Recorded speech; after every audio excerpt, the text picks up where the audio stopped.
के यहाँ किसी के यहाँ खाने जाते हो तो अपना खिलाते हो, लेकिन वही 13वीं ना खाने जाओ ना खिलाओ किसी को, बल्कि वही पैसा बचा के आप उनकी सेवा में। हेलो फ्रेंड्स, कैसे हैं आप लोग? आप सभी को मेरा सादर प्रणाम।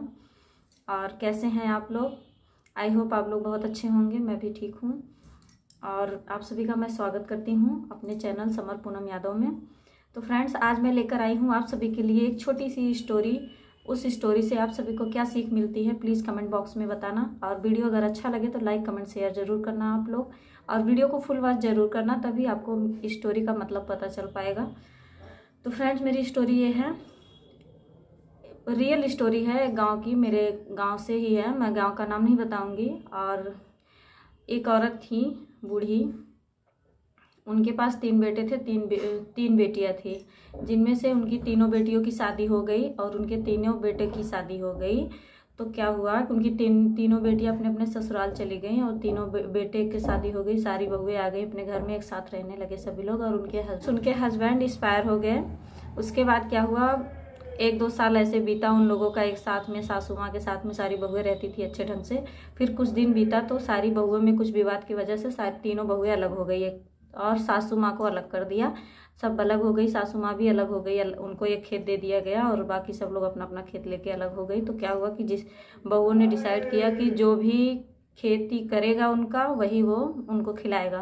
तो एक छोटी वाली बहू जो थी उनकी खेती और उनको ले ली, अपने हाथ साथ में रखती थी, उनका खेती भी करती थी, उनको खिलाती भी थी। ऐसे ऐसे कुछ दिन बीता। उसके बाद फिर से उन दोनों सभी लोगों में झगड़ा हो गया। झगड़ा होने के बाद क्या हुआ कि छोटी बहू ने खेत वत छोड़ दिया, कहा कि क्या कहते हैं, मैं नहीं खेत लूँगी, ना ही मैं खिलाऊंगी, आप सब भी ले लीजिए और खिलाइए सब लोग। तो तीनों बहुएं बंटवारा कर ली खेतों का भी। उसके बाद 1-1 महीने की पारी लगी, 1-1 महीने तीनों बहुएं खिलाई उनको। उसके बाद फिर उब गई सभी लोगों ने। फिर वो बोली सासू माँ कि जाने दो, आप सब मत खिलाओ, मैं अपना खुद बना खा लूँगी। तो वो कुछ दिन जब तक उनके शरीर में दम था वो बनाती खाती रही अपने हाथ से। एक दिन ऐसा हुआ कि वो बहुत ज़्यादा बीमार पड़ गई। उसके बाद उनको क्या कहते हैं, उनके छोटे बेटे ले गए, दवा ववा दिलवाए, और किसी तरीके वो अपना खाना पीना बना खा के दवा खा लेती थी। और 2-3 दिन ऐसे रही। तीसरे चौथे दिन क्या हुआ कि वो बिस्तर से उठ भी नहीं पा रही थी, पानी भी नहीं ले पा रही थी। तो क्या किया उन्होंने, दवाई ऐसे ही खा ली बिना खाना पीना का, और किसी ने पूछा नहीं कि आपने दवाई कैसे खाई कैसे नहीं खाई। वो ऐसे ही खा खा के दवाई 3-4 दिन जिंदा थी। उसके बाद वो ख़त्म हो गई। जब वो ख़त्म हो गई तो उनकी तीनों बहुएं और तीनों बेटियां कभी कभी मिलने आती थी। जब भाई ख़त्म हुई तो सब लोग आई एक साथ में, और उनकी तीनों बहुएं सब लोग मिलकर इतना चिल्लाई, इतना रोई, इतना चिल्लाई, जैसे बड़ा तकलीफ हुआ उनके मरने से। उसके बाद 13वीं का दिन आया, सब कुछ बीत गया किसी तरीके। उसके बाद 13वीं के दिन इतने धूमधाम से मिलकर सब लोगों ने 13वीं किया, जैसे कि बड़ा ही खुशी का माहौल है, बहुत ही खुशी की बात है कि वो मर गई।